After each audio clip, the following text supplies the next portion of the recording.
Hi, everybody. This is Dr. Eliana Aaron from EmaCare.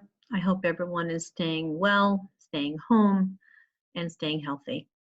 Today, we're going to answer a few questions that came in and talk about the general information that's coming in from government sources.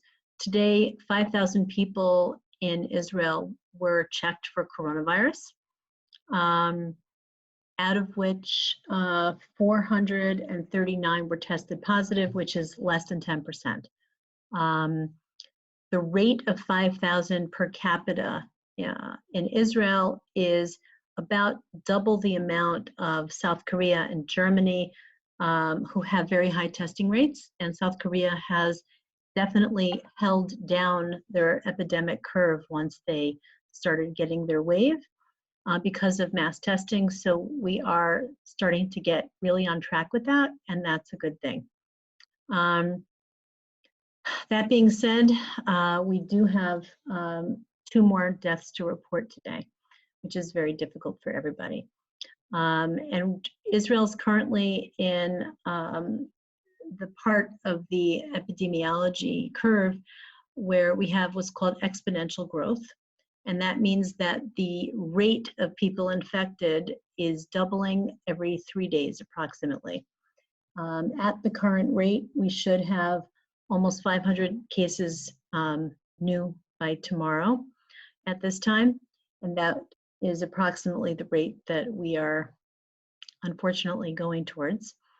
Prime Minister basically spoke about the new regulations that came out, which are more restrictive. We're going to answer a few questions about that today. But basically saying this is our last chance to be able to control the situation. If we can't control it at this point, then we have to shut down the whole country because our health system is going to start crashing. So he really came out and said very strongly that people have to really keep to the new regulations that came out. So the question I have here is, I heard we're only allowed to walk 100 meters from our home. Is that true? And if my butcher is more than a kilometer away, can I go there? I don't have a car. So they don't want you walking more than 100 meters from your home. A lot of these butchers are delivering. So first of all, find out if your local grocers deliver. In most cases, they do. If you use shops that are further away from your home, they will deliver. They may charge a fee, but do that. Don't walk a mile. Don't walk a kilometer. The government wants you to stay home, and they don't want you leaving for more than a few minutes at a time. That's really important. Okay, we're trying to really contain this as much as possible. People who are high risk should not leave their home unless it's for an absolutely necessary, urgent reason, okay? I was wondering, how can I take a cab? Can I take a cab with multiple family members? The restriction for driving in a taxi is now down to 1 passenger and the taxi driver. And the passenger needs to sit in the back seat with windows open, which we've been discussing in previous videos. So that's really important. If the person is elderly and needs help and has someone to physically assist them, another person can also be in the car as an assistant to help them. So this would be a caretaker situation, and that person can also go with them under those circumstances. Okay, but no longer do they want multiple people from the same family in the car if it exceeds 2 people. So if you have a family of 6, they want no more than 2 people in the car at any given time. Obviously, if there's an emergency, then there are exceptions, but they are not common exceptions, and that's very important. Okay, next question. Do we have any indication of people affected by surface contamination? Because we're mostly dealing with the person-to-person contamination, but everyone's talking about surfaces and there don't seem to be any restrictions. So, you know, why aren't we quarantining people who come into the same store even up to 3 days later, because they might have touched the wagon and they might have touched the groceries and things like that? And, you know, it's impossible to control that. We don't know where people touched. We can't possibly monitor that. This goes back to the very first thing that Israel told us to do a month ago, which is hygiene, hygiene, hygiene. If you are washing your hands and you are being very careful to not touch surfaces without then sanitizing your hands, then you will prevent anything going on in that store from affecting you, okay? The respiratory droplets are a little more scary because they stay in the air. So that means you could just breathe the air without touching anything, and in theory, you can get it for up to a few hours after someone's been there. So that's a little bit of a concern. But as long as people are keeping to their own personal hygiene, that should prevent contact surface issues. There is now a recommendation when you go shopping to actually wipe the handles of the shopping cart.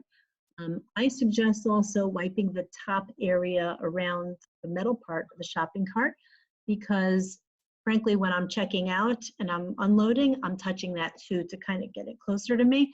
So the areas that you touch should be wiped down. I usually take like a paper towel and spray it with bleach, put it in a little bag.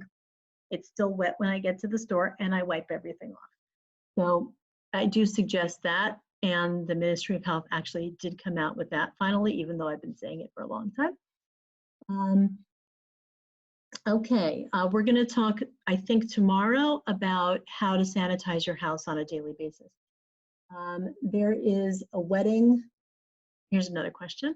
We have a student who's getting married. Her chuppah is going to be on the street, and it's going to be on the street so her mother, who's in quarantine, can see it from the balcony.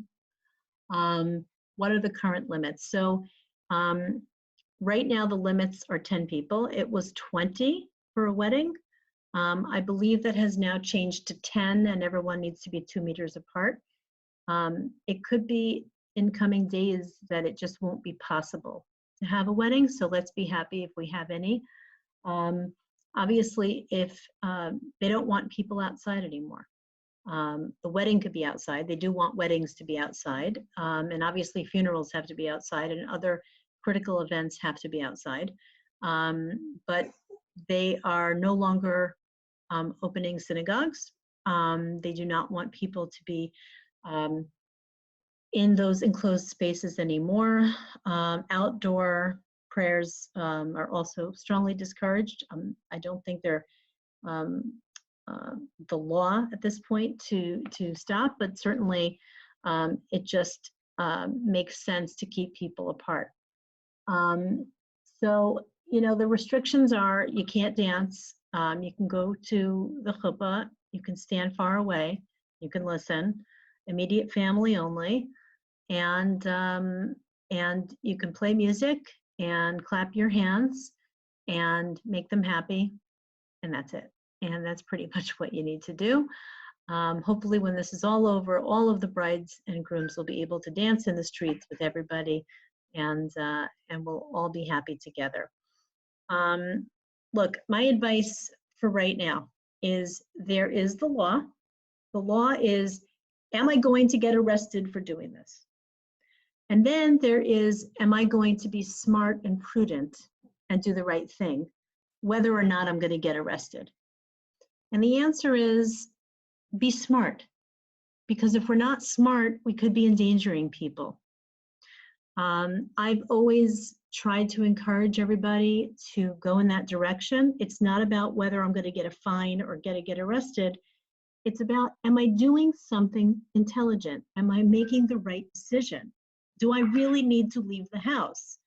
And in most cases, you don't. And I want you to please err on the side of caution and not just erring on the side of, am I going to get arrested? So I wish everybody health. I hope everyone is well. And I'll be talking tomorrow about hygienically cleaning your house, and we'll talk about that. Have a good day.